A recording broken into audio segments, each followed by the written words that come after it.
Friends and families, welcome to free baking class by Elfin. இன்றைக்கி என்ன recipe பார்க்க போகிறோம் அப்படின்னா, ஒரு பர்ஃபெக்டான முட்டை மிட்டாய் தான் நம்ம பார்க்க போகிறோம். இது இஸ்லாமியர்களோட ஒரு ட்ரெடிஷ்னல் டிஷ்ஷு. இது அவ்வளோ டேஸ்ட்டாக இருக்கும், அவ்வளோ யம்மியாக ஹெல்த்தியாகவும் இருக்கும். ஸோ வீடியோவை மிஸ் பண்ணாமல் பாருங்கள். நீங்கள் ஃப்ரீயாகவே பேக்கிங் கற்றுக்கணுமா, இல்லை பேக்கிங் கற்றுக்க ஆவலாக இருந்தும் பக்கத்தில் கிளாஸஸ் இல்லையா, ஜஸ்ட் எங்கள் சேனலை சப்ஸ்கிரைப் பண்ணி ஃப்ரீ பேக்கிங் கிளாஸில் ஜாயின் பண்ணிக்கோங்க. இது முற்றிலும் இலவசமாக வழங்கக்கூடிய ஒரு கேக் பயிற்சி வகுப்பு. ஸோ வீடியோவை ஸ்கிப் பண்ணாமல் பாருங்கள். சேனல் பிடிச்சிருந்துச்சுன்னா லைக் பண்ணி ஷேர் பண்ணி கமெண்ட் பண்ணுங்கள். வாங்க வீடியோக்குள்ளே போகலாம். ஃபஸ்ட்டு ஒரு அடிக்கனமான பாத்திரம் எடுத்துக்கோங்க. அதில் கரெக்டாக நான் 1.25 லிட்டர் அளவு பால் சேர்த்துருக்கேன். நான் பசும்பால் தான் எடுத்திருக்கேன். இந்த பாலில் தான் நிறைய கொழுப்பு இதெல்லாம் இருக்கும். அதனால் நம்மளுக்கு கோவா கரெக்டாக கிடைக்கும். ஒருவேளை உங்களுக்கு பால் கோவா இந்த மாதிரி செய்ய விருப்பம் இல்லைன்னா, ஸ்வீட் இல்லாத கோவான்னு சொல்லிவிட்டு ஆன்லைனில் கிடைக்கிது. அதோட லிங்க்கை நான் டிஸ்கிரிப்ஷனில் கொடுக்குறேன். அதை மட்டும் நீங்கள் வாங்கி பயன்படுத்தினா போதும். இல்லை ஹெல்த்தியாக இன்னும் நல்லா ஃப்ரெஷ்ஷாக செய்யணும் அப்படின்னு நினச்சிங்கன்னா, இந்த மாதிரி பாலை நல்லா சுண்ட காய்ச்சணும். எனக்கு கரெக்டாக பார்த்தீங்கன்னா 5 நிமிஷம் அளவு ஆச்சு. ஏன்னா இந்த பால் நல்லா சுண்டி நம்மளுக்கு ஒரு திக்கான பதத்தில் கிடைக்கணும். அதை ரெடி பண்ணுறது தான் கொஞ்சம் சிரமமானது. மற்றதெல்லாம் ப்ரொசீஜர் ஈஸியாக தான் இருக்கும். நான் 1.25 லிட்டர் சேர்த்துருக்கேன். இதில் எனக்கு 200 கிராம் அளவு கோவா கிடச்சிச்சு. ஒருவேளை நீங்கள் கடையில் வாங்குகிற கோவா யூஸ் பண்ணி நீங்கள் இந்த ரெசிபி பண்ணுறீங்க அப்படின்னா, அது கூடவே ஒரு 50 ml அளவு நெய் சேர்த்துக்கோங்க. ஏன்னா நான் பசும்பால் யூஸ் பண்ணுறதுனால இதிலே நெய் இருக்கும். ஸோ அதனால் எனக்கு எக்ஸ்ட்ரா நெய் தேவைப்படாது. ஒருவேளை நீங்கள் அது ஸ்வீட் இல்லாத கோவா கடையில் வாங்கி பண்ணும்போது 50 கிராம் அளவு நெய், அதாவது இந்த பால்கோவா, முட்டை, நெய், சர்க்கரை அதை எல்லாத்தையும் ஒன்றா கலந்து அப்புறமாட்டி நீங்கள் டின்னரில் சேர்த்துக்கோங்க. சுண்டிகிட்டே இருக்கிற நேரத்தில் நான் 50 கிராம் அளவு பாதாம் பருப்பை சுடு தண்ணியில் போட்டு ஒரு 5 நிமிஷத்துக்கு அப்படியே வச்சுட்டேன். இப்போ பார்த்திங்கன்னா அந்த தோலெல்லாம் எடுக்கிறதுக்கு ஈஸியாக வரும். இதில் இருக்க தோலெல்லாம் நம்ம ரிமூவ் பண்ணிக்கணும். தோலோடு சேர்த்து அரைக்க வேண்டாம். சுடு தண்ணியில் போட்டு ஒரு 5 நிமிஷம் வச்சுருந்திங்கனாலே இந்த மாதிரி ஆயிரும். கொதிக்க வைக்கணும்லாம் அவசியம் இல்லை. இந்த மாதிரி ஒவ்வொரு தோலாக எடுத்துகிட்டு இதை நம்ம மிக்ஸி ஜாரில் போட்டு நல்லா ஃபைன் பேஸ்ட்டாக அரைச்சிக்கணும். அதாவது 50 கிராம் அளவு பாதாமை ஒரு மிக்சியில் சேர்த்துட்டு அதில் கரெக்டாக 1/4 கப் அளவு பால் சேர்த்து நல்லா, அதாவது காய்ச்சி ஆற வச்ச பால், அந்த பாலை சேர்த்து நல்லா மைய அரைச்சி எடுத்துக்கோங்க. மாதிரி ஒரு பேஸ்ட்டாக நீங்கள் அரைச்சி எடுத்ததுக்கப்புறம் அதை ஒரு ஓரமாக வச்சுருங்க. இப்போ பால் எனக்கு 20 நிமிஷம் ஆயிருக்கு. 20 நிமிஷத்தில் இந்த அளவுக்கு காய்ச்சி திக்காக இருக்குது.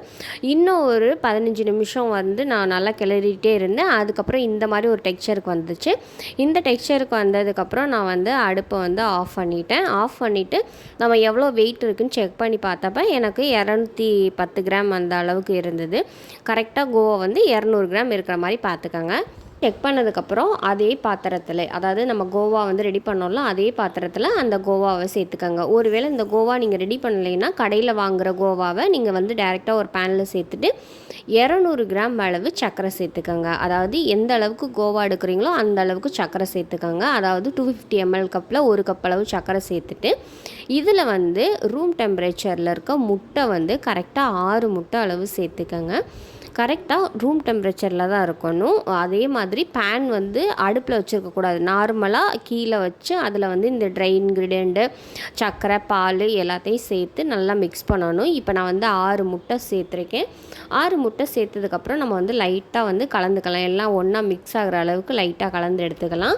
அதாவது இந்த திப்பையாக இருக்கும்ல, அது இல்லாமல் நல்லா மிக்ஸ் பண்ணி எடுத்துக்கலாம். ஓரளவுக்கு நான் கலந்து எடுத்ததுக்கப்புறம் நம்ம முந்திரியும் பாலும் அரைச்சி வச்சுருக்கோம்ல, அதை இதில் சேர்த்துடலாம். சேர்த்துட்டு இதையும் நல்லா மிக்ஸ் பண்ணி எடுத்துக்காங்க.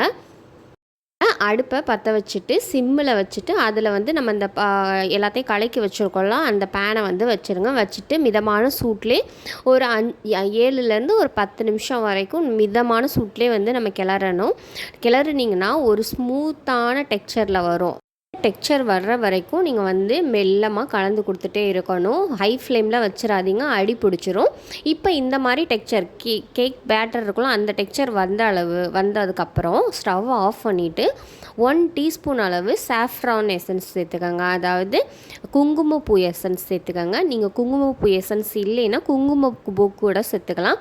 என்கிட்ட குங்குமப்பூ இல்லாததுனால நான் குங்குமப்பூ எசன்ஸ் சேர்த்துருக்கேன். ஏன்னா இதில் ஹைலைட்டே குங்குமப்பூ எசன்ஸ் தான். இதை சேர்த்துட்டு நல்லா வந்து கலரி எடுத்துக்காங்க. இப்போ நான் ஒரு ட்ரேயில் லைட்டாக ஆயில் தடவிட்டு அதில் வந்து நம்ம ரெடி பண்ணி வச்சுருக்க பேட்டரை வந்து சேர்த்துடலாம். ஆயில் வந்து கொஞ்சம் தாராளமாகவே அப்ளை பண்ணிக்கோங்க. அப்ளை பண்ணிவிட்டு பட்டர் ஷீட்லாம் போட தேவையில்லை. அது மேலே அந்த பேட்டரை ஊற்றிட்டு இது மேலேயும் லைட்டாக வந்து ஒரு 1லேருந்து 1.5 டீஸ்பூன் அளவு வந்து மேலே ஸ்ப்ரெட் பண்ணி விட்ருங்க. நான் வந்து அதை எடுத்தது வந்து கேப்சர் ஆகலை. இப்போ வந்து நெய் வந்து சேர்த்ததுக்கப்புறம் நம்ம ஓடிஜியை 5லேருந்து 40 நிமிஷம் அளவு டைமரை செட் பண்ணிவிட்டு டாப் அண்ட் பாட்டம் ப்ராடை ஆன் பண்ணிவிட்டு 170 டிகிரியில் பேக் பண்ணி எடுத்துக்கலாம். நீங்கள் குக்கரில் பேக் பண்ணுறீங்கனாலும் இதே ப்ரொசீஜர் தான். எப்படி பேக் பண்ணுறதுன்னு கிளாஸ் 2ல் அப்லோட் பண்ணியிருக்கேன். தேவைப்படுறவங்க செக் பண்ணி பாருங்கள். லிங்க் டிஸ்கிரிப்ஷன் பாக்ஸில் கொடுத்துருக்கேன். இப்போ வந்து 35 நிமிஷம் கழித்து நான் ஒரு டூத்பிக் வச்சு செக் பண்ணி பார்க்கும்போது ஒட்டாமல் வந்துருச்சு. இப்போ வந்து நம்ம வந்து கூல் டவுன் ஆகிற வரைக்கும் நல்லா ரூம் டெம்பரேச்சர்லேயே ஆற விட்டுருங்க. இப்போ பார்த்திங்கன்னா நம்மளுக்கு பர்ஃபெக்ட் ஆறிடுச்சு. நம்ம ஆறினதுக்கப்புறம் பார்த்திங்கன்னா அதுவாகவே லேயராக வந்து அடியில் ஒட்டாமல் அந்த மாதிரி பிரிஞ்சு வந்துருக்கும். ஏன்னா நம்ம ஆயில் சேர்த்துருக்கனால மேலேயும் சாஃப்டாக இருக்கும். ஏன்னா பட்டர் சேர்த்துருக்கனால இப்போ வந்து இதை வந்து கூல் டவுன் ஆனதுக்கப்புறம் 1 வீக் வரைக்கும் நம்ம வந்து ரூம் டெம்பரேச்சர்லேயே வச்சு ஸ்டோர் பண்ணி சாப்பிட்லாம். அது மட்டும் இல்லாமல் செஞ்ச உடனே இது சாப்பிட்றத விட 2-3 டேஸ் கழித்து சாப்பிட்டிங்கன்னா இன்னுமே அவ்வளோ சூப்பராக இருக்கும். ஒரு பால்கோவா சாப்பிட்ற எஃபெக்ட் மாதிரி இருக்கும். அதே சமயத்தில் ஒரு ஸ்வீட் சாப்பிட்ற மாதிரி இருக்கும். அவ்வளோ டெக்ஸ்சராக இருக்கும், அவ்வளோ டேஸ்ட்டாக இருக்கும். ஸோ வந்து இந்த ரெசிபியை வந்து நிறைய பேருக்கு வந்து தெரியாது. ஸோ வந்து தெரிஞ்சு ட்ரை பண்ணி பார்த்துட்டு நீங்கள் வந்து சொல்லுங்கள், ஃபீட்பேக் சொல்லுங்கள். நினைப்பீங்க இதில் எக்கு சேர்க்குறதுனால எக்கோட ஸ்மெல் அதிகமாக இருக்கும், எக்கோட டேஸ்ட் வரும் அப்படின்ட்டு. சுத்தமாக எக்கோட ஸ்மெல்லே வராது. அந்த பால்கோவா சாப்பிட்ற எஃபெக்ட் தான் வரும். கண்டிப்பாக வந்து நீங்கள் குங்குமப்பூ இல்லைன்னா குங்குமப்பூ எசன்ஸ் வந்து சேர்க்கணும். அப்படி சேர்த்தா தான் ஒரிஜினல் கடையில் வாங்கக்கூடிய அந்த முட்டை மிட்டாயோட டேஸ்ட்டு வரும். இந்த வீடியோ உங்களுக்கு பிடிச்சிருந்துச்சுன்னா லைக் பண்ணுங்கள், ஷேர் பண்ணுங்கள், கமெண்ட் பண்ணுங்கள், சப்ஸ்கிரைப் பண்ணுங்கள். பக்கத்தில் இருக்க பெல் ஐக்கானை கிளிக் பண்ணி ஃப்ரீ பேக்கிங் கிளாஸில் ஜாயின் பண்ணிக்கோங்க. இது முற்றிலும் இலவசமாக வழங்கக்கூடிய ஒரு ஃப்ரீ கேக் பயிற்சி வகுப்பு. ஸோ வந்து மிஸ் பண்ணாதீங்க. உங்களுக்கு உதவலாட்டி உதவுற ஒருத்தவங்களுக்கு ஷேர் பண்ணிங்கன்னா அவங்களுக்கு உதவிகரமாக இருக்கும். Thank you for all.